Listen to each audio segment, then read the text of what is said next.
Damas y caballeros, muy buenas noches. Bienvenidos a nuestro canal de YouTube, Dojo Elena de Troya. Queremos darle la bienvenida a todos los alumnos de nuestra academia, a sus familiares, a sus amigos, a todos los que están ahora en sus casas mirando esta transmisión en vivo que hacemos desde la ciudad de La Plata, República Argentina, siendo las 21 horas. Hoy tenemos un programa muy pero muy especial para todos ustedes que están cumpliendo la cuarentena, al igual que nosotros, tratando de dar lo mejor de cada uno y por supuesto cuidándonos, estando precisamente en casa.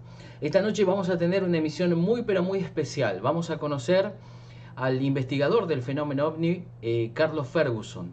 Hay mucha gente conectada esperando esta entrevista, a mucha gente que nos escribió al WhatsApp, mucha gente que nos escribió por mail de Mar del Plata, de Tandil, de Neuquén, de todos lados del país porque quieren participar de esta entrevista que vamos a poner en el aire a continuación. Yo me voy a reservar todas las conclusiones para el final. Yo solamente quiero que lo escuchen, quiero que debatan sobre el tema. Vamos a escuchar a un investigador serio, a un investigador con más de 40 años de trayectoria estudiando el fenómeno OVNI. Realmente es un lujo poder escucharlo y las conclusiones las hacemos al final. Pero bueno, ahora quiero invitarlos entonces a ver esta hermosa entrevista que hicimos con Carlos Ferguson y que verdaderamente vale la pena conocer.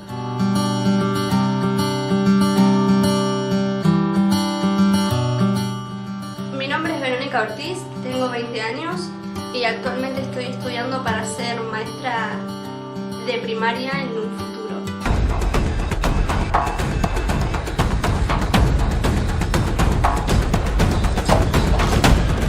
Encontré el Jiu-Jitsu hace 2 años porque una persona importante me lo recomendó. Desde que hago Jiu-Jitsu verdaderamente me siento mucho más segura. Me cambió la vida por completo. Entrenar para mí es algo muy lindo. Acá se siente muy acompañada por todos mis grupos de compañeros que están acá adentro. Son de verdad grandes personas y cuando venís acá es otro mundo.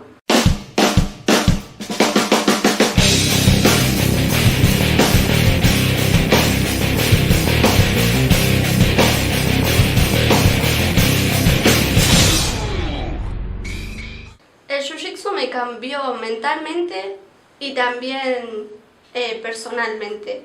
Me ayuda mucho en los momentos difíciles, me saca el estrés.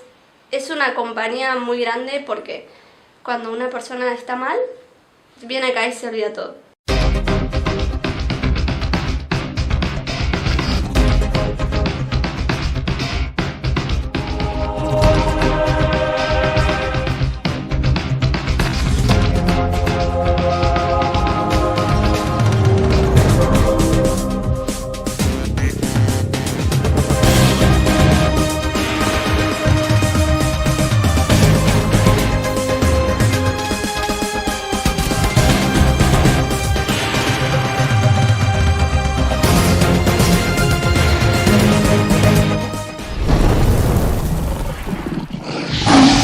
Bueno, estamos en comunicación virtual con el investigador Carlos Ferguson, a quien le agradecemos la amabilidad, la atención de estar un rato con nosotros para charlar sobre un tema que, además de ser interesante e impactante, también es un tema como que suele tener muchos mitos y tabúes, y qué mejor que desarrollar nuestro pensamiento crítico.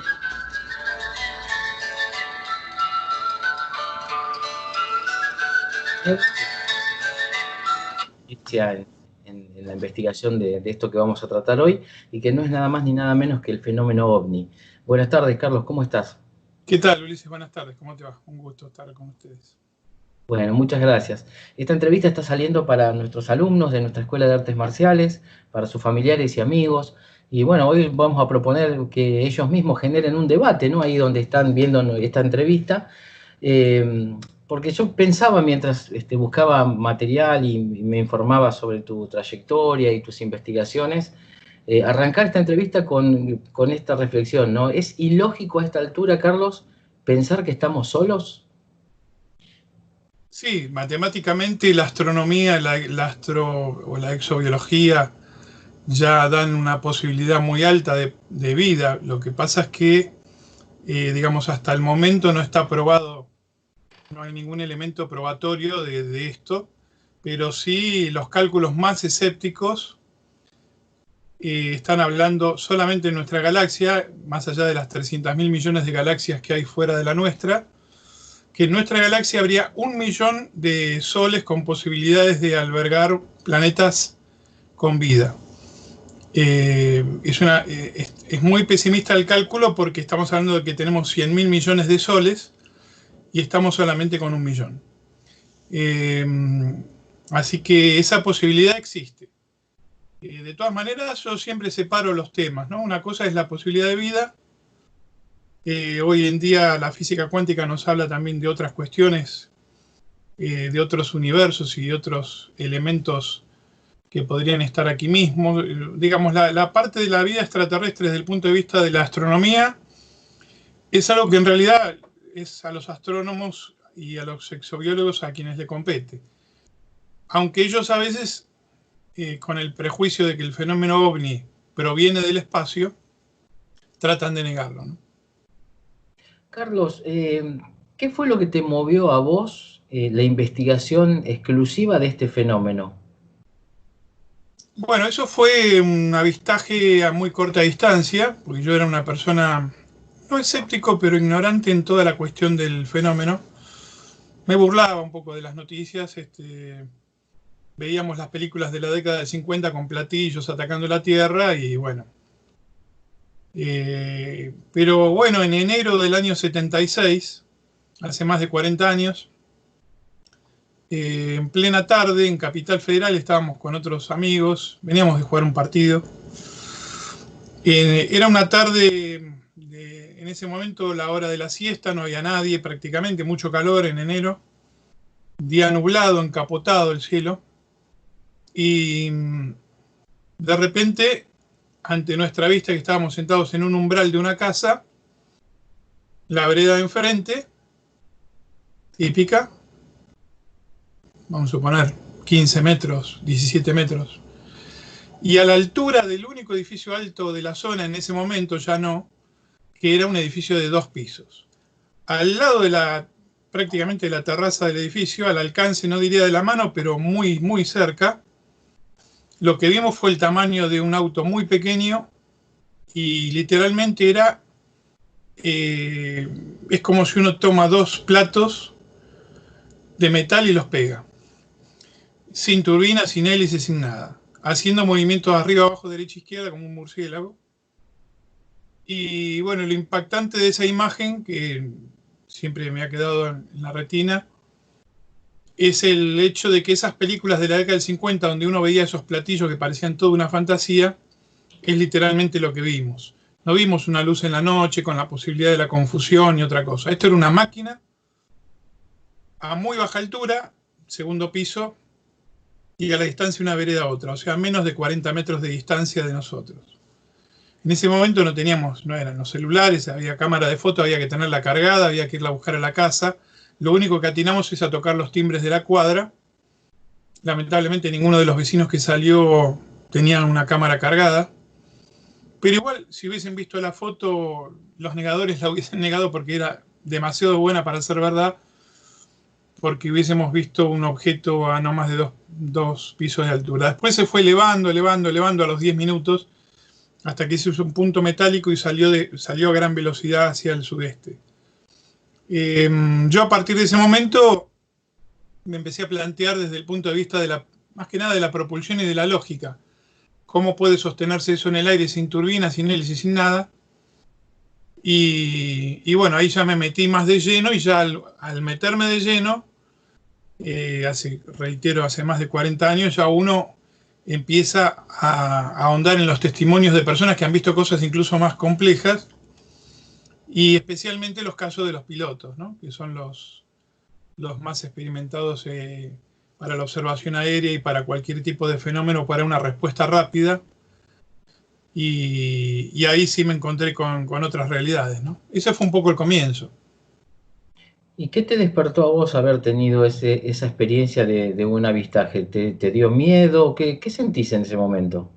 No, fue un gran impacto porque recuerdo me quedé toda la noche despierto, sentado en el jardín, que nuestra casa estaba a la vuelta de eso, o sea que estamos hablando de un barrio de Saavedra en Capital, bueno, era sentarse ahí y quedarse pensando toda la noche. Fue eso, fue un pensamiento de qué es esto, qué es esto. Y ya después uno empieza como tímidamente, de algún recorte, agarrando las noticias que antes uno desechaba, las agarra de nuevo y las empieza a leer de nuevo y ahí. Y por supuesto, ahí se abre un mundo ovni que hay de todo. Hay cosas válidas, importantes, científicas, serias, casos impactantes que no trascienden, casos falsos que trascienden, confusiones. Hay todo un mundo ovni que hay que tratar de velarlo, ¿no? Bueno, le contamos a la gente que por ahí nos está viendo que tal vez no te conoce o sí, pero vos sos uno de los pocos acá en la Argentina que tiene una reputación de hacer investigaciones en forma más científicas, digamos, no con toda la fantasía o el mito que puede haber alrededor del caso OVNI. De hecho, a vos te convoca la Fuerza Aérea como un investigador civil, ¿es así? Sí, eso fue en el 2011 y porque esa comisión continúa, pero después cambió la dirección de esa comisión. Entonces, cuando vino la nueva dirección, nos prescindieron de los civiles. El primer civil convocado fui yo. Y me invitaron a sumar 4 civiles más, lo cual hice, y fuimos 5 asesores en el 2011. En el 2014 cambió la titularidad de la comisión y desde el 2014 al 17 ya no hubo más reuniones en el edificio Cóndor donde nosotros participábamos, con pilotos, civiles, radaristas y demás. Y ya en el 17, la nueva, digamos, la persona que está manejando esa comisión tiene una postura, digamos, distinta en cuanto al enfoque de investigar el tema desde todo el mundo ovni y solamente abocarse a lo que es fotografía e imagen. Con lo cual prescindió de todos los civiles que estábamos, que igual era un trabajo ad honorem que hacíamos, ¿no? Yo he sido un poco crítico ahora sí de esta situación porque a nosotros nos piden digamos, si no teníamos un título técnico para hacer análisis de fotos o de videos, y nosotros aportamos nuestro archivo, aportamos técnicas de relevamiento de datos, 7 puntos muy concretos, que ahora sería largo enumerar. La primera parte de la comisión la tomó en cuenta, el Estado Mayor de la Fuerza Aérea lo tomaron en cuenta, y después ya cuando cuando vino esta persona, que es contraria un poco a la temática, nosotros, como no somos especialistas en imágenes, decidieron prescindir de nosotros. La crítica mía viene porque luego de esto ingresan del extranjero personas a las cuales no se les pide ese título y las tienen como asesoras. Una persona en Estados Unidos, otra en España, que desconocen completamente la temática de Argentina, y además es una comisión argentina.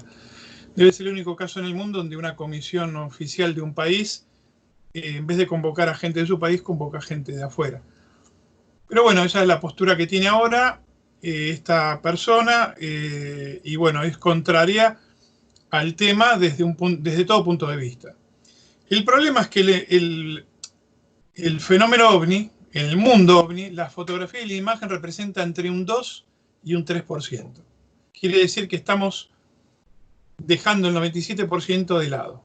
Si aparece un testigo, porque la comisión tiene que ver con lo aeroespacial, lo de la Fuerza Aérea. Bueno, si aparece un testigo en una provincia donde dice que un objeto, no importa cuál, no importa la procedencia, hace un descenso, un objeto aeroespacial en su campo y deja una marca, eso no es tenido en cuenta en la comisión actual. Y yo creo que es un grave error porque, bueno, el mundo ovni comprende justamente eso. Es como querer, no sé, hablar de pintura y circunscribirla a un solo pintor. Esto tiene todo un mundo muy amplio y bastante complejo, por supuesto. Lo estamos viendo en las recientes noticias que se están difundiendo desde el Pentágono, el Ministerio de Defensa japonés y otros. Hace unos días divulgaron unos videos donde se ven algunas filmaciones hechas por los pilotos Sí. de la Fuerza Aérea, son impresionantes. Recién dijiste algo que me interesa mucho preguntarte. Hablaste recién de aterrizajes. ¿Hay documentado que hubo objetos que aterrizaron en nuestro país? Sí, sí, está totalmente... En el mundo ha pasado esto.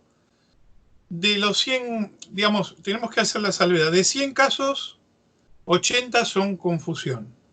Nos quedan 20. De esos 20 que nos quedan, puede haber un fraude en un 1%. Nos queda un 19, 18%. De ese 18%, prácticamente el 15% representa casos de simples avistajes en el cielo. Y no son los casos más importantes realmente, por más que haya buenas filmaciones. El eje nuestro son esos 5 casos que quedan. De esos 5 casos, generalmente 4 son de un objeto que deja una marca en el suelo o encuentros de segundo tipo, es decir, los efectos magnéticos. Cuando un objeto pasa a cierta altura y provoca un apagón en un motor de un vehículo o en una ciudad, o cuando hay efectos al testigo o efectos a los animales, que son muy interesantes, ahí tenemos los 4 que nos quedan. Y nos queda un caso de cada 100, donde los testigos hablan de una situación más compleja, donde ya aparecen una serie de figuras, donde puede haber un lapso de tiempo perdido. O sea, ya es una problemática más indemostrable, porque todo esto que yo te estoy diciendo un poco es que los casos se pueden calificar, se le puede dar un valor y un parámetro a cada caso. Y justamente los casos de menos peso son los últimos, estos que te decía del 1%, el lapso de tiempo perdido, el avistaje de figuras extrañas y demás. Los que tienen más puntaje son esos 4 que yo me refería antes, ese 4% de 100, que son casos de huellas, efectos magnéticos, apagones y bueno, toda esa gama de fenómenos, ¿no? Cápsulas de radar también. Carlos, en todos estos años de tu experiencia, imagino que habrás visto cientos de imágenes, cientos de filmaciones, habrás entrevistado, son más de 40 años que vos le dedicás a esto. ¿Cuál es el caso que a vos más te impactó de todo esto que has venido viendo y que has venido analizando, además con esta tarea que te toca, ¿no? De ir separando, ¿no? Lo que puede ser fraude, lo que no, digamos, de todos estos 40 años, ¿cuál es el caso que más te impactó que vos podés recordar hoy? Bueno, hay muchos porque circunscribirnos en uno solo. Yo lo que te puedo comentar y le puedo comentar a los teleoyentes es lo siguiente. De todos esos casos de aterrizaje en Argentina, desde el año 47 hasta ahora, son más de 70 años, yo recolecté 2.000 casos. De esos 2.000 casos, ya casi 400 son confusión y fraude. Nos quedan 1.600. A esos 1.600 me tomé el trabajo durante 30 años de colocarle un sistema de calificación que es bastante complejo, porque es un sistema que tiene 46 parámetros para cada caso. No es solamente que hubo que cargar los datos en cada uno de los 1.600 casos, hubo que buscar los 1.600 casos en todas las bibliotecas, libros, revistas. Vos tenías un caso, por ejemplo, donde en un libro te decía tal testigo vio un objeto, no ponían la hora. Yo tenía que encontrar ese caso en todo el resto de mi biblioteca, en otro material, o el que haya investigado yo, para ver que de repente en la versión de otro libro figura la hora y figura la cantidad de testigos. Y eso es importante porque cada dato que se va sumando le da peso a cada caso. Entonces, si tenemos un caso con un solo testigo, tiene un puntaje literalmente bajo. Si tenemos un caso con una fuente de información de los medios de prensa, el puntaje es bajo. Pero si ya tenemos 2 o 3 testigos, no juntos, separados, el puntaje sube bastante. Si el caso, en vez de ser una fuente de un medio de prensa, es de un organismo oficial, una jefatura de policía provincial que ha pasado, o Gendarmería Nacional que también ha pasado, el puntaje sube tremendamente. Entonces, cuando uno de los 1.600 casos aplica este sistema, que reitero, tuvo más o menos la revisión que tuve que hacer, supera los 120.000 revisiones, por eso tardé 30 años en hacerlo. Y ahí nos encontramos que hay 152 casos que son los que tienen los más importantes de Argentina. Dentro de esos 152 yo te podría decir cualquiera, pero bueno, rescato el último que la gente tiene más conciencia en general de cierta generación, que es el del OVNI de Bariloche, del 31 de julio del año 1995, donde tenemos un caso muy interesante. Tenemos 24 observadores en 3 niveles distintos, o sea, en tierra, un avión de aerolíneas y un avión de gendarmería más arriba. Los 24 observadores, todos calificados. Operadores de la torre de control, piloto civil, piloto militar. Y bueno, tenemos un acompañamiento momentáneo de un objeto al lado del ala derecha del avión de Aerolíneas Argentinas, que comandaba el comandante Jorge Polanco, con el cual, bueno, tengo mucho contacto últimamente, y que fue el principal protagonista del hecho, porque este objeto acompaña al avión en el descenso del avión de Aerolíneas.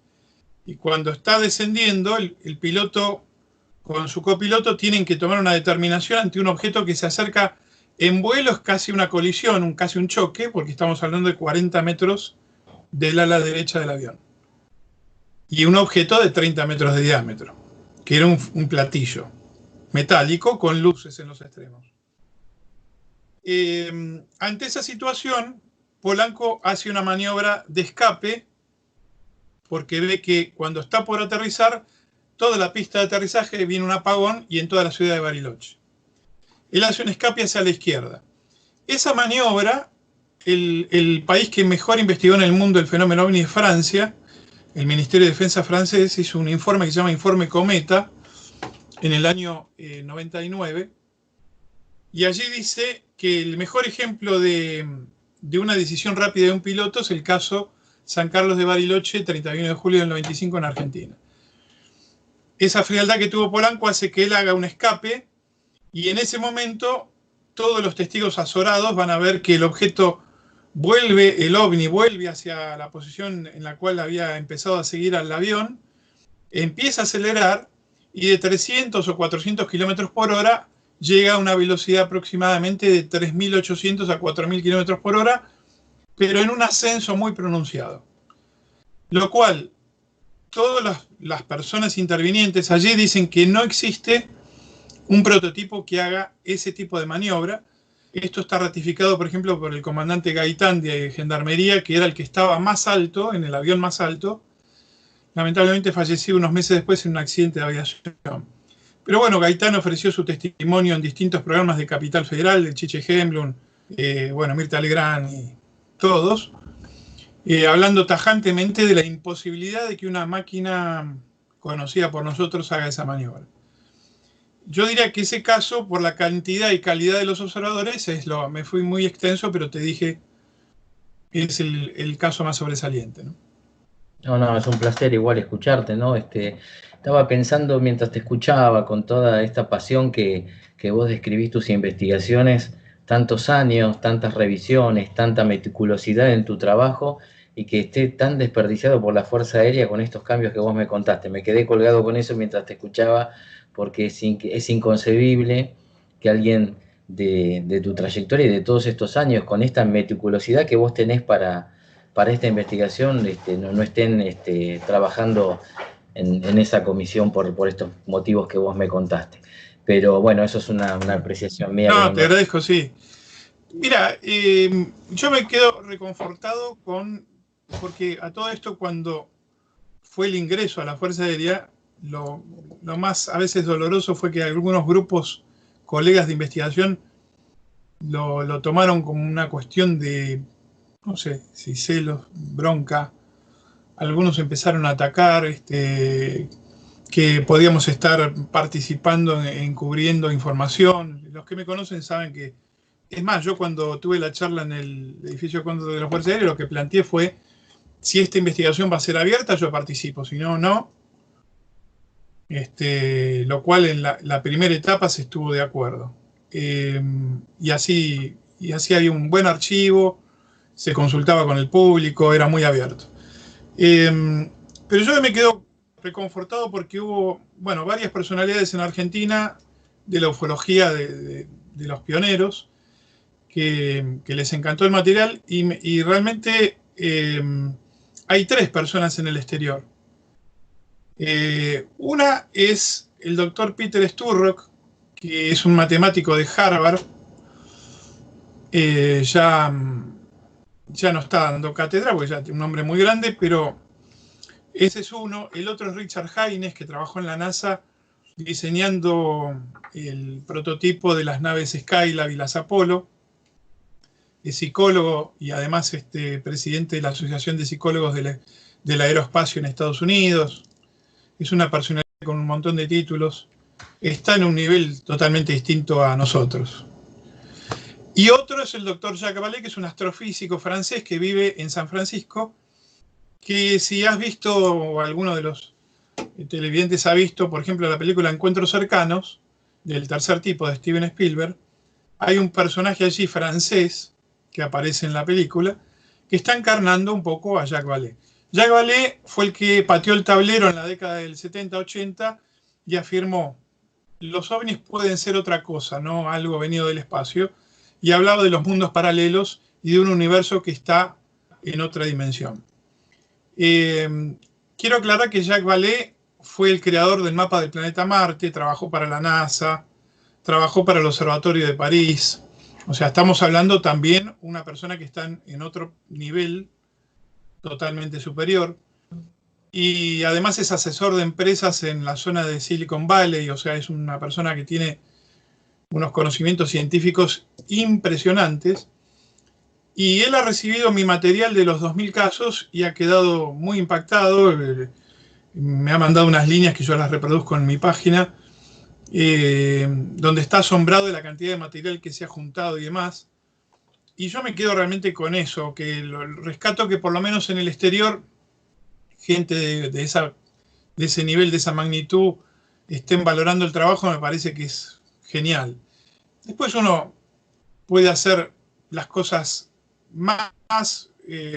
mejor o no tanto a veces. O sea, en estos casi 44 años, muchas cosas, ¿no? He recorrido miles de kilómetros.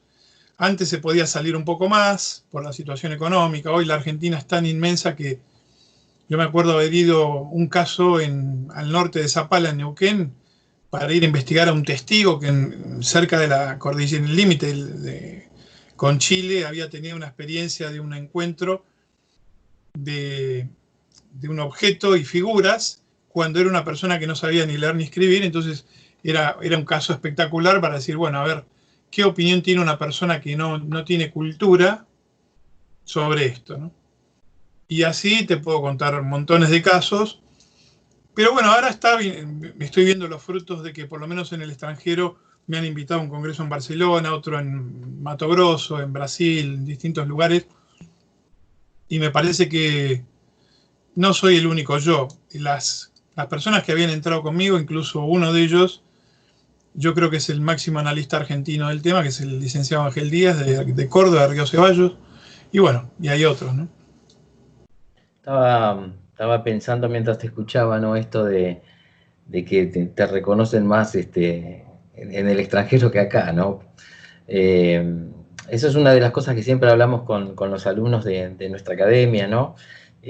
Nosotros solemos hacer visitas y sobre todo invitar a veteranos de Malvinas a nuestra academia que vienen a darle charlas a los chicos. Y en definitiva yo siempre les digo que tenemos esa tendencia a mirar hacia afuera y no valorar los recursos que tenemos, ¿no? Y las historias de las personas, ¿no? Porque más allá de que ellos nos hablaban de la guerra que les tocó vivir, también hablan de las personas que hay detrás, y también como en tu caso, ¿no? Que sos un investigador además de reconocido, que además en toda tu trayectoria nunca se te mezcla con los testimonios de otros por ahí que le buscan más una vuelta más mística o espiritual, o que que hablan ya de seres extraterrestres, de que vienen seres de luces y todo lo demás. ¿Sabés que te quería comentar por ahí? Capaz que esto te parece tonto, puede ser hasta que incluso gracioso para vos, un investigador de tu talla, ¿no? Pero yo pensé, pero por ahí es una pavada, te pido disculpas. Pero yo pensaba, ¿no? Y siempre lo pensé de hace muchos años, digo, en relación a esto que te decía, ¿no? De que alucinan, de que vienen seres de otro planeta. Si son tan buenos, ¿no? ¿Por qué hacen todo en forma oculta? Eso a mí me da esa sensación como diciendo, vienen, aterrizan, hacen sus cosas, pero nunca hacen más nada que eso. ¿Serán tan buenos como los que ellos esperan? Digo. Bueno, esa es una pregunta, a ver, la pregunta está muy buena porque nosotros no tenemos la certeza de esa situación. Lo que sí vemos es que acá hay una investigación participante y no participante. Yo siempre en uno de mis libros puse el ejemplo en las conferencias, pongo el ejemplo de un gran humanista brasileño que era el Mariscal Rondón, que en 1900, 1910, el gobierno de Brasil le encarga tener que ir a colonizar el Amazonas y el Mato Grosso. Y entonces este hombre había dos posibilidades seguramente. Una era ir a punta de pistola y empezar a entrar. Y él tuvo un sistema muy distinto. Empezarse a darse a conocer de a poco, mostrarse de repente y no mostrarse. Los indios le empezaron a tener respeto porque veían actitudes de él. Él fue con 300 hombres de la peor calaña, digamos, de las cárceles brasileñas. Y él los preparó durante un año. Les dijo, antes de que ustedes tiren un tiro a un indio, tienen que dejarse matar ustedes. Cuando convenció a los que iban a ir con él, efectivamente pasó eso varias veces. Y él en algunas oportunidades que los indios disparaban flechas y se abría, digamos, la camisa, los indios empezaban a ver otra cosa. Empezaban a ver que este tipo era un tipo, le dejaba regalos, le dejaba cosas. Bueno, así colonizó toda la parte del Mato Grosso hacia el norte del Amazonas. Colocaron telégrafos y él les convenció a los indios que el telégrafo era la voz de él. Entonces los indios decían, está la voz de Rondón, no podemos tocar los cables. Dejaban los cables. Eso es una investigación que se va haciendo, digamos, una situación de investigación participante y no participante, pero no interviniendo decididamente en el mundo, que es lo que nosotros siempre pedimos cuando en situaciones así los colonizadores entran y destruyen todo. Entonces la postura más inteligente es la que se está tomando el fenómeno OVNI, evidentemente. Lo que sí hay es una cuestión que durante tanto tiempo se viene representando casi igual, lo que nos hace pensar, bueno, nuestro tiempo, nuestro reloj es el que está diciendo que han pasado 70, 80, 100 años. Hay casos de hace 70 años que son un calco exacto de lo que está pasando ahora. Y bueno, son grandes incógnitas. No tenemos testigos agredidos directamente, pero tenemos testigos agredidos indirectamente. ¿Qué quiero decir con esto? Por ejemplo, testigos que, voy a comentar un caso de la policía de Irene, Tres Arroyos, año 2007, se acercan a un fenómeno que había descendido, con sus armas reglamentarias, sufre una onda de calor, un efecto de parálisis. La parálisis no es como, por supuesto, una parálisis estricta, sino que es un efecto neurológico ante un alto carga magnética. A veces hay quemaduras en algunos de los testigos, a veces hay fototorpismo, es decir, hay gente que ha cometido el error de alumbrar un objeto con reflectores. Digamos, el fenómeno tiene situaciones donde es un pequeñísimo porcentaje, pero donde ha a veces generado algún efecto contrario a nosotros. Y en los casos de pilotos también se da. Hay un 5% del total donde los objetos a veces vienen a gran velocidad en curso de colisión con el avión. Y a veces la maniobra de evasión la hace el OVNI y a veces la ha hecho el piloto, lo cual ha sido, para los que hemos hablado con los pilotos que han vivido eso, un espanto, ¿no? Pero ha pasado. Tenemos un caso de aerolíneas en 21 de diciembre del año 65 en Resistencia, arriba de Resistencia, un avión de aerolíneas con 2 pilotos que tuvieron una experiencia muy alucinante con esto. Entonces, la verdad que la pregunta nos deja un gran interrogante. Yo creo que estamos investigando y tratando de avanzar en qué es esto, pero sí podemos decir que por lo menos uno ve la abrumadora mayoría de los casos y no hay una agresión, pero tampoco ese contacto directo. O sea, el fenómeno está tomando contacto, pero no toma el contacto que nosotros imaginamos que debería tomar. Carlos, perdóname. Carlos, en todos estos años que vos venís investigando el fenómeno, ¿hay patrones que se han ido repitiendo, digo, cada cierta cantidad de años, como que hay más avistajes o menores, o como que hay etapas en las que no aparece nada? ¿Hay ciclos en esto? Hay constantes que tiene el fenómeno. El fenómeno tiene constantes que se han reconocido como leyes universales. Ya en el año 54 en Francia, justamente el doctor, Aimé Michel, y después el doctor Jacques Vallée, que yo hablé recién, que era el francés que vive en San Francisco, armaron un poco las leyes tendenciales del fenómeno. ¿Cuál es esa? Bueno, por ejemplo, hay una que es la ley horaria. El fenómeno esquiva en general la luz solar. O sea, tenemos más casos a la noche. A la noche se presta también más a la confusión. Cualquier luz en la distancia en la noche puede darse a confusión. Pero ¿qué pasa? Ahí hay un pico máximo que es a las 21 horas siempre. En todo el planeta es igual. Decrece hacia las 0 horas. Y a las 2, 3 o 4 de la mañana hay un segundo pico que no tiene ninguna explicación sociológica. Ahí ya tenemos un detalle. El otro detalle es que el fenómeno ovni es inverso a la densidad de población.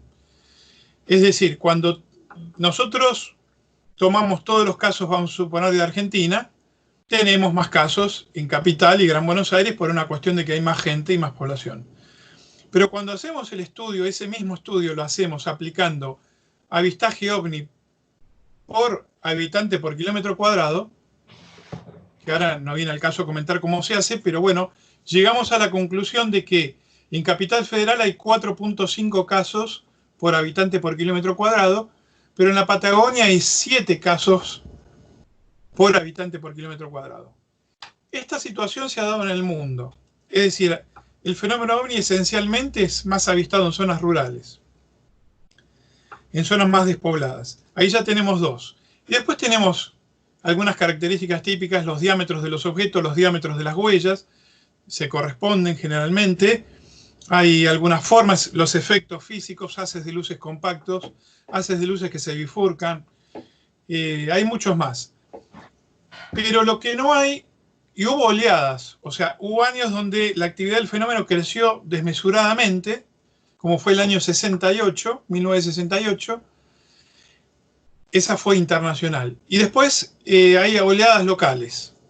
Por ejemplo, en Argentina tuvimos 78, 85, 86, 2002. Es decir, hay situaciones de ese tipo. Pero, ¿qué pasa? Después, a raíz de todas estas constantes, aparecen ciertos mitos. Entonces ahí escuchamos que alguien dice, predice una oleada de ovni para dentro de unos meses. Por ejemplo, acá en la ciudad de La Plata, yo publiqué un libro sobre todos los avistajes recolectados en todo mi archivo y los archivos de todos los que se hayan divulgado a través de medios radiales, gráfico y televisivo, y sumé del año 47 hasta ahora 107 casos. Y tenemos a alguien que dice por allí que en la avenida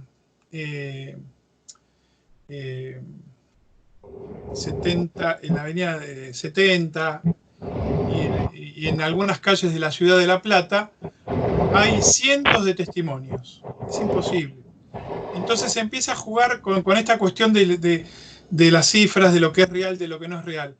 Hay que separar muy bien lo que el fenómeno nos va mostrando de lo que no es real y de lo que a veces el hombre quiere interpretar o quiere agregar sobre eso.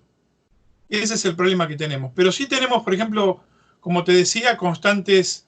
Hay una constante que está en estudio que esa, no quiero hablar que la descubrí yo, pero tomé toda la estadística de casos y encontré que el fenómeno ovni en determinadas zonas permanece 96, o sea, 4 días.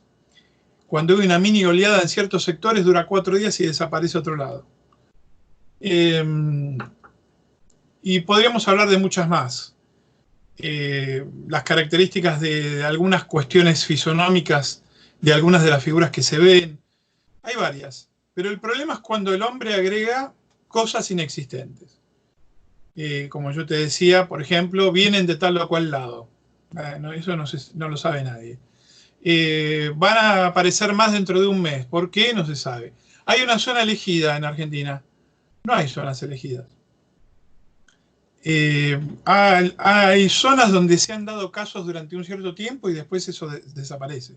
Cuando uno toma la estadística global de Argentina, que es lo que me gusta a mí, no un caso, sino tomar cientos de casos, uno se encuentra que el sudeste de la provincia de Buenos Aires es la zona de más cantidad de casos.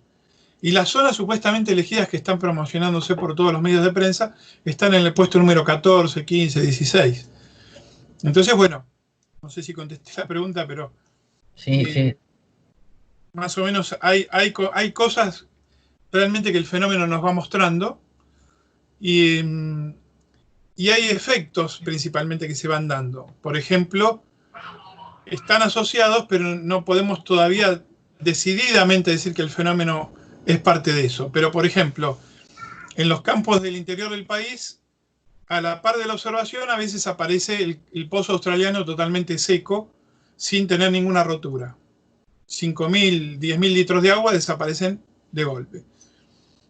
Algún efecto animales, que son casos de los más interesantes, porque los animales son seres irracionales y en muchos casos, casi 200 tengo de Argentina, son los que le avisan o le alertan al testigo de que está pasando algo raro. Entonces ya ahí la posibilidad de histeria colectiva y bueno, toda la fantasía que dicen, viste que se menosprecia mucho a veces al hombre también del interior, ¿no? Había un titular del SENASA hace unos años, del ente sanitario para sanidad animal, que ridiculizaba a los testigos ovni del interior diciendo que eran chupaginebras, ¿no? Después fue acusado este hombre por un robo en el SENASA de unos 3 millones de dólares y después quedó sobreseído. Pero, ¿qué quiero decir con esto? Son temas aparte, ¿no? Pero quiero decir, hay todo un prejuicio de que el hombre de campo, tal o cual, y bueno, el hombre de campo es el testigo para nosotros principal. ¿Por qué? Porque la persona es la que hace la denuncia no a un medio de prensa. Lo primero que hace es ir a la comisaría. Y nos hemos enterado decenas de casos donde jamás trascendió el caso a nivel de prensa. Nos llamaron, fuimos y encontramos una situación muy interesante, tanto de la cantidad de testigos, la calidad de los testigos, los efectos a los animales, los efectos en el suelo, el pozo australiano vacío y la impresión de los testigos. Que los hombres de campo queden realmente impresionados, ¿no? Y bueno, eso es un poco, son todas constantes que el fenómeno te va mostrando, que uno va armando como un gran rompecabezas después de tantos años, ¿no? Después de todos estos años de investigar y recopilar tanta información, ¿qué te gustaría que pasara como resultado de tanto trabajo tuyo, Carlos? A mí me gustaría que se devele, nosotros estamos tras develar qué es este fenómeno. Si pudiéramos saber más cosas y lo pudiéramos ver eso, sería genial, porque no se trata de alimentar el misterio, sino de desentrañarlo. Y hay un problema. Nosotros llegamos hasta un escalón, vamos a suponer de no sé cuántos serán esos escalones, pero hasta el quinto o sexto escalón llegamos y sabemos que hay más. El problema es que no podemos transponer eso, quizás porque no tenemos los elementos, quizás hay algo dentro de la estadística que todavía no hemos podido develar. Yo recuerdo hablar con un físico de 90 años en Estados Unidos, en un viaje, y me decía, Carlos, seguramente el secreto está, el tema es que no lo hemos sabido todavía descubrir. Así que quizás no lo hemos sabido todavía detectar.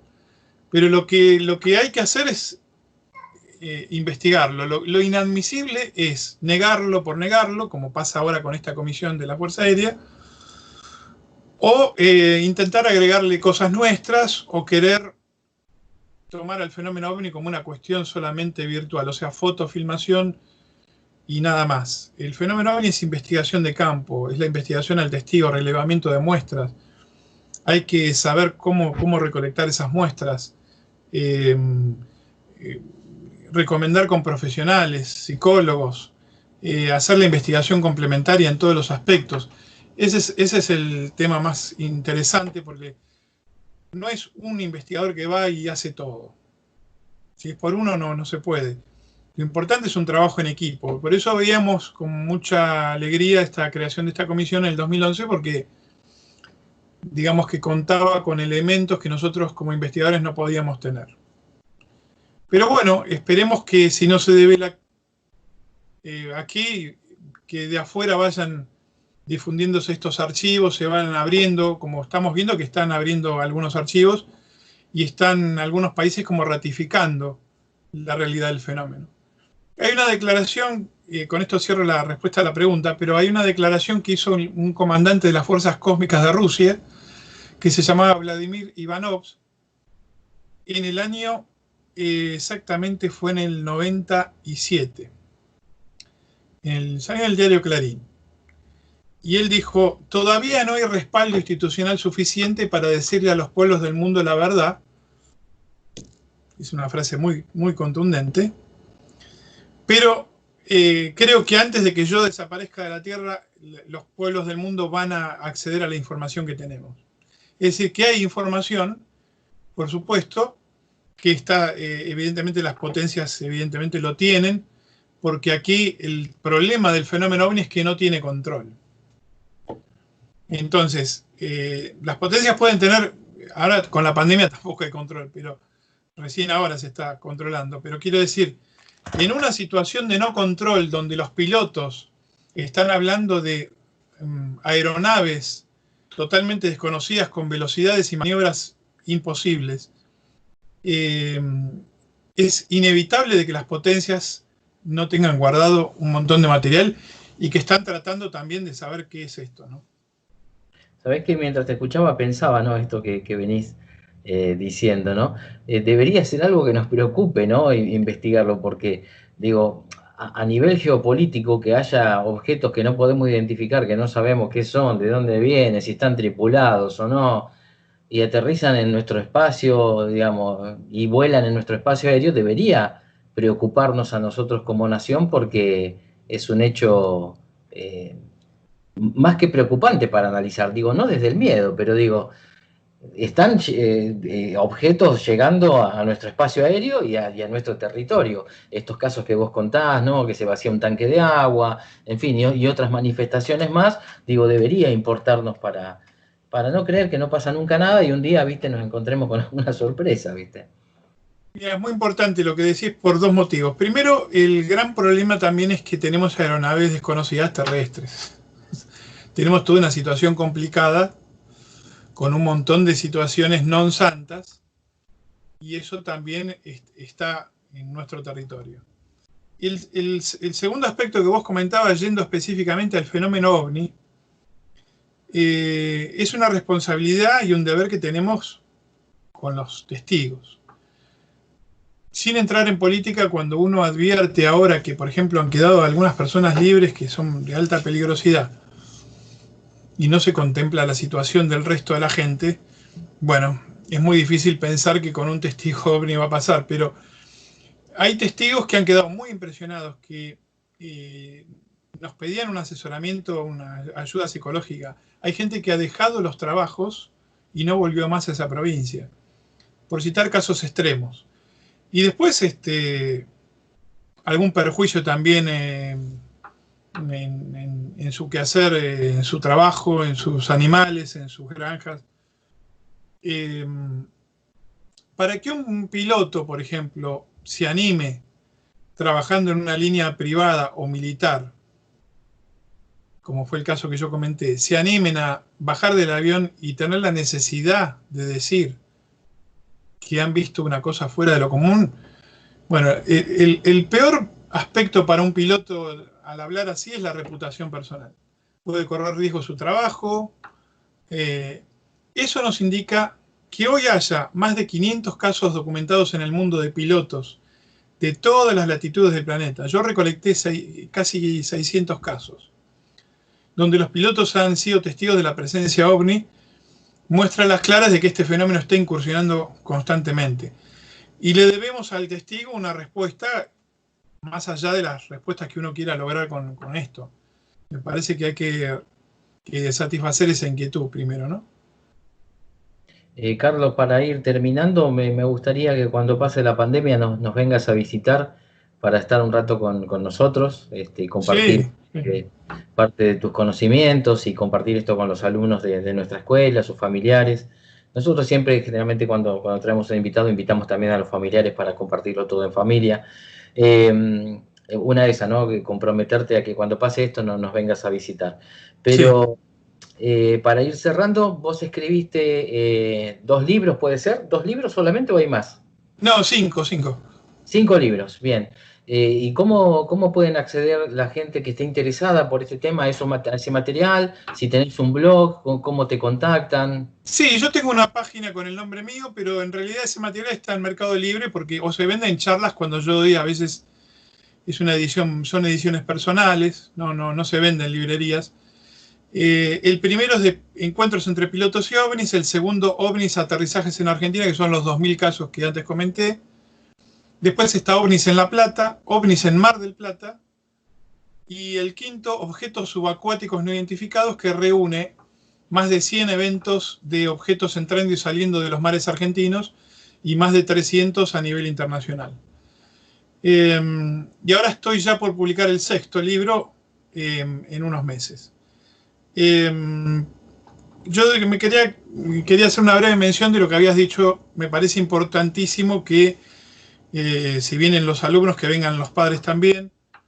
Es importante clarificar un poco este tema, porque como este tema ha dado para mucha confusión, hay mucha charlatanería, pero también ha habido situaciones muy nefastas.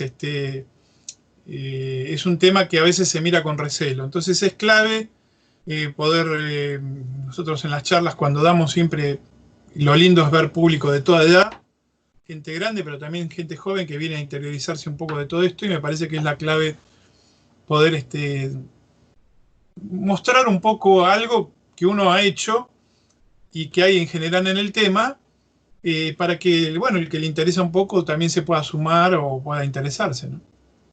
Carlos, te agradezco muchísimo la generosidad, la predisposición, la amabilidad, todo ese conocimiento que tenés. Nos quedaríamos charlando horas con vos. Seguramente podríamos indagar un poquito más. Pero bueno, nos comprometemos a que cuando pase esta pandemia te vamos a invitar para que nos vengas a visitar, que compartas parte de este conocimiento. Y como último, dejar una pequeña reflexión, ¿no? Esto que te decía, ¿no? Nosotros como sociedad tenemos muchas cosas que mejorar y aprender, ¿no?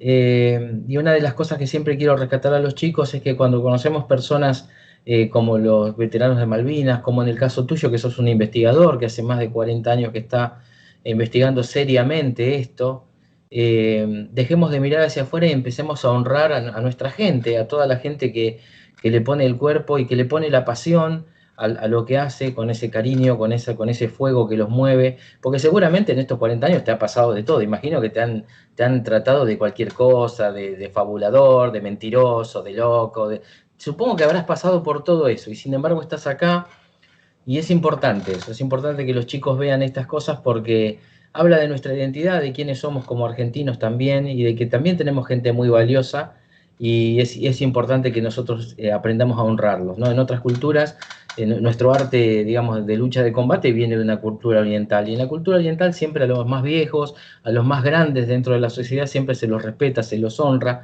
cosa que a nosotros ahí todavía estamos bastante lejos de eso. Pero es importante que ellos te conozcan a vos, que te escuchen a vos, que saquen sus conclusiones. Nosotros no les decimos nada, le damos la libertad para que ellos mismos conozcan a las personas y ellos mismos hagan su proceso, porque de eso se trata. Así que bueno, quería decirte esto por esta charla, que me pareció fantástica, por eso me comprometo a que cuando pase todo esto te vamos a invitar. Vale. Bueno, y agradecerte todo lo que estás haciendo, porque trae un montón de claridad a un tema que, como bien decís, es un tema que se presta a muchas cosas. Siempre hay gente que quiere hacer negocios, siempre hay gente que se abusa de la vulnerabilidad de otros, que les vende, que va, en fin, un montón de cosas en las que no quiero entrar. Pero y que perjudica, porque evidentemente, vuelvo a repetir, este es un tema que nos tiene que importar, porque estamos hablando de objetos que sobrevuelan nuestro espacio aéreo, aterrizan en nuestro espacio, y es como que, bueno, no pasa nada, ¿me entendés? O aparecen otros y organizan un tour para ir a verlos en determinadas épocas del año, ¿no? Lo que decís es tal cual. Acá hay casos sobresalientes del tema en Argentina. A veces se asombran en el exterior de la cantidad de casos que hay acá. Ahora History Channel ha venido a hacer documentación acá, porque, claro, uno ve las series de televisión en general, el público dice, no, porque le pasó a tal o cual. Acá hay casos así, no, hay casos así, incluso no es que pasen justo en Argentina. Digamos, hay casos espectaculares en todas partes, hay testigos idóneos. Así que bueno, yo te agradezco. Desde ya creo que hay gente, ni hablar de la gente de Malvinas, que ha sido más reconocida en el exterior casi en algunos casos que acá en Argentina, ¿no? Pues ellos son héroes realmente, y bueno, ahí tenemos un caso donde hasta en Gran Bretaña ha pasado. Entonces,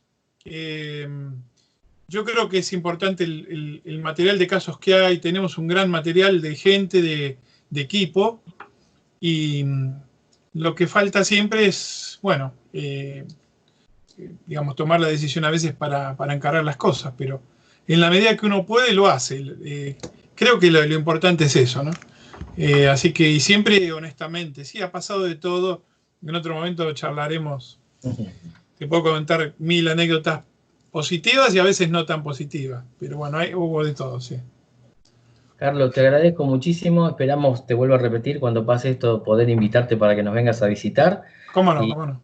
Y agradecerte, bueno, cuídate en esta pandemia, y nos estamos hablando, y nuevamente gracias por esta entrevista. Bueno, te mando un gran saludo a vos y a todos los teleoyentes, un gran saludo también, y muchas gracias. Gracias. Bueno, hemos tenido el privilegio y el placer de escuchar a Carlos Ferguson. Vamos a hacer una brevísima pausa, y ya vamos con las conclusiones de lo que hemos escuchado y sobre todo lo que pensamos al respecto.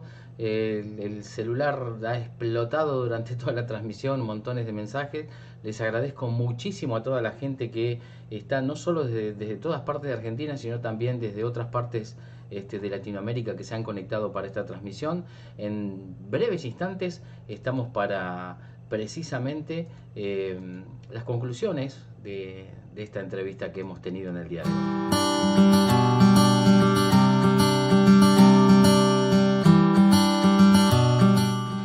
Mi nombre es Verónica Ortiz, tengo 20 años y actualmente estoy estudiando para ser maestra de primaria en un futuro.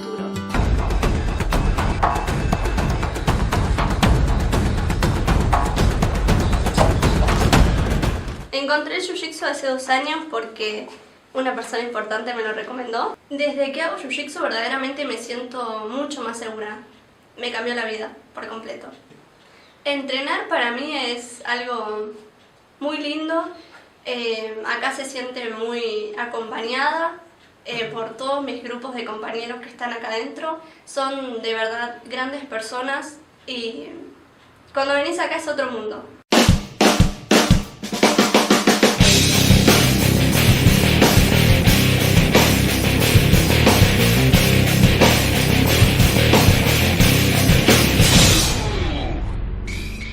El Jiu-Jitsu me cambió mentalmente y también personalmente.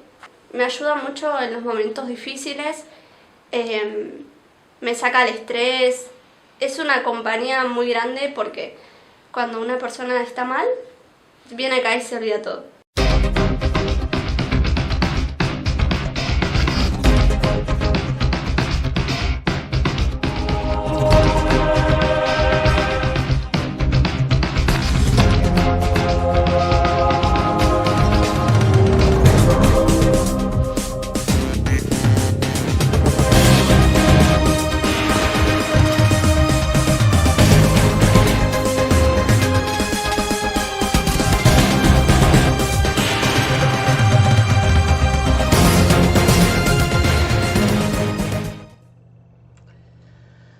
vamos a hacer una conclusión, un cierre de la entrevista que tuvimos. Realmente, en primer lugar, destacar la generosidad de Carlos Ferguson, que primero tuvo la amabilidad de atender mi pedido, de haberse prestado a esta entrevista para hablar absolutamente de todo, sin poner condiciones de ningún tipo.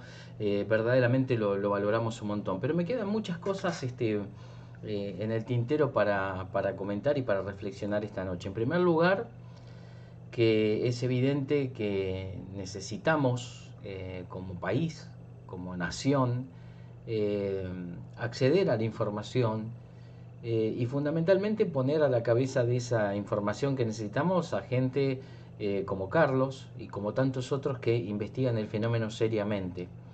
No es un chiste, no es algo loco pensar que si existen estos objetos voladores no identificados, surcan nuestro espacio aéreo, aterrizan en nuestros campos, y verdaderamente hay que tomarlo con la seriedad y con la preocupación que esto conlleva. Pero el otro que me quedó, porque además fue algo que a mí me surgió durante la entrevista con Carlos, es esto de lo que hablamos y que se lo dije durante la entrevista. Nosotros los argentinos tenemos esa fascinación de mirar hacia afuera, de mirar a todo lo que viene de otro lugar, como si ese venir de otro lugar fuera más prestigioso que lo que nosotros tenemos. Esto es una actitud que espero que por lo menos, tal vez si esta pandemia deje algo, esperemos un cambio de esa naturaleza en nuestro pueblo, ¿no? Alguien dijo una vez que uno valora las cosas cuando las pierde, y en estos momentos donde uno valora y extraña y añora esos tiempos en los que nos abrazábamos, en los que nos tocábamos, nos saludábamos con las manos, con los besos, y ahora no lo podemos hacer, que no nos pase esto con las personas valorables, con las personas destacadas, con las personas que nos tienen que hacer sentir orgullosos. Nosotros cuando abrimos nuestra academia de Jiu-Jitsu brasileño, lo que quisimos es un espacio donde, además de cultivar un deporte, un arte marcial, las personas pudieran abrir su cabeza, sus inquietudes y tuvieran motivaciones para buscar el conocimiento y ser libres, porque el conocimiento a uno lo hace libre. Pero fundamentalmente honrar a las personas que tenemos que valorar, porque si no, no sirve de nada. Si no, seguimos repitiendo estos ciclos donde valoramos a las personas cuando ya no las tenemos. Volvemos a esto cuando hablamos de la pandemia, ¿no? Hoy extrañamos reunirnos, juntarnos con la gente, pero cuando lo podemos hacer, tal vez no lo hacemos porque ponemos otras prioridades de por medio y tal vez nos quedaron cosas en el tintero. Miren, yo les voy a ser sincero. No hay que dejar cosas en el tintero. No hay que cargar con eso en la vida. Y eso es algo que se lo tenemos que inculcar a los más jóvenes. Nosotros tenemos la suerte de que contamos con personalidades que nos cuentan hechos de la historia ellos mismos. Y los tenemos vivos, están con nosotros. Tenemos una gran parte de nuestra historia que está viva y con la que nosotros interactuamos.